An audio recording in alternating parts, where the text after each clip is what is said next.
সন্তানরা অসুস্থ হলে তখন পৃথিবীটাই অন্ধকার মনে হয়, সব কিছু কেমন জানি দোআঁশা মনে হয়। আসসালামু আলাইকুম, সবাই কেমন আছেন? আশা করি সবাই ভালো আছেন। তো আজকে সন্ধ্যাবেলার ভিডিওটা আপনাদের সাথে শেয়ার করলাম। তো ভাত প্রতিবেলা ভালোই লাগে না, তো আজকে বাবুর আব্বুকে বলছি, আপনাদের ভাইয়াকে বলছি যে তাহলে আজকে রুটি বানাই আর বাজি করব, তো রান্না করব। তো বলছে আচ্ছা ঠিক আছে, তাহলে বাজি বানাও আর রুটি করো।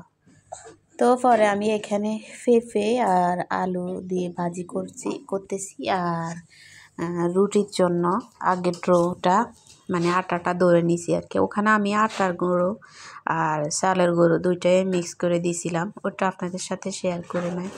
কারণ আমার মেয়েটা আজকে কালকে থেকে জ্বর, হঠাৎ করে জানি না কেন ও অসুস্থ হয়ে গেছে। সবাই আমার মেয়ের জন্য দোয়া করবেন যেন আল্লাহ তাআলা ওকে তাড়াতাড়ি সুস্থ করে দেয়। আবার আজকে আমাদের একটা সমস্যা হয়েছে, আমাদের লাইনের গ্যাসের সমস্যা। লাইনের গ্যাসের পাইপে পানি ঢুকছিল, তো এর জন্য আজকে গ্যাস নাই। তো আমাদের আবার সিলিন্ডার ছিল, তো আমি সিলিন্ডারে ভাত রান্না করছি, দুপুরে মানে রান্না করছি। তো আজকে মানে সিলিন্ডারে বলতেছি তাহলে আজকে সিলিন্ডারে করে ফেলি। তো এর জন্য এই যে দেখতেছেন, কারণ পাকঘর এখানে ছোট, তো পাকঘরে আবার মানে লাইটও দেওয়া যায় না, লাইটের আলোটা পাকঘরে যায়। তো এর জন্য পাকঘরে মানে চুলাটা বসাইছিলাম মানে রুমে।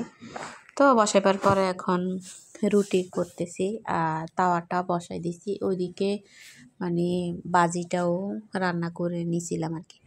আসলে বাজিটা আমি প্রথমে এই চুলাতে বসাইছিলাম, পরে বাজিটা আমি ওই যে লাইনের গ্যাসে বসাই দিলাম। কারণ বাড়িওয়ালা মানে লাইনের গ্যাসে ঠিক করছিল, তো ভাবছিলাম যে চুলায় যখন এটা নামাইছি আজকে, তা আজকে এখানে রান্না করি আর কি। তো পরে রুটি বানাইতেছি। তো রুটি বানাইতে মানে বলতেছি তাহলে তো বাজিটা ওইখানে বসাই দিয়ে আর রুটিটা আমি এখানে করে নিই, কারণ এখানে সুবিধা হবে। ওখানে তো দাঁড়ায় করা লাগে, আর এখানে বসে করা যাবে। আর রুটিটা তো মানে বসে করা লাগে, তো এর জন্য মানে রুটিগুলো করে নিচ্ছি আর কি।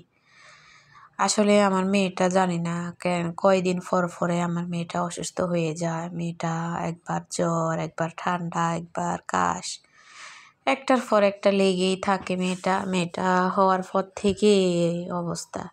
তো এখানে দেখতেছেন অসুস্থ হলেও বাচ্চা, এমনিতেই বাচ্চারা তো একটু দুষ্টামি করেই, তাদের অনেক অসুস্থ তবুও ওরা একটু নাড়াচাড়া করবেই।